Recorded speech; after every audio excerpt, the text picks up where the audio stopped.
So today we're going to focus on area, okay, and we're specifically going to focus on the area of squares and rectangles. So the area is the measure of square units, okay? We're measuring the inside of the shape, okay? What's the area on the inside?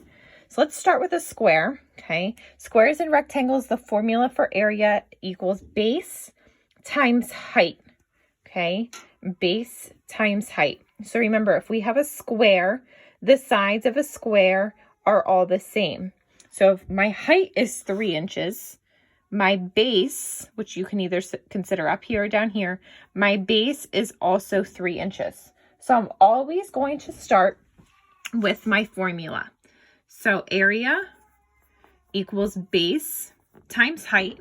Then I'm going to fill in my information.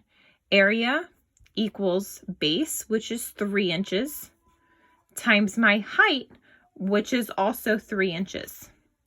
When I multiply those two numbers together, 3 times 3, I get 9 inches squared. Okay, this is super important. My label for area, just like we did last week with circles, my label is units squared, so inches squared.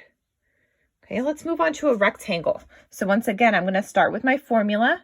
Area equals base times height. Area equals, my base is 5 centimeters. Remember, whatever is up here on a rectangle is also the same down here because those are parallel lines and they're equal to each other.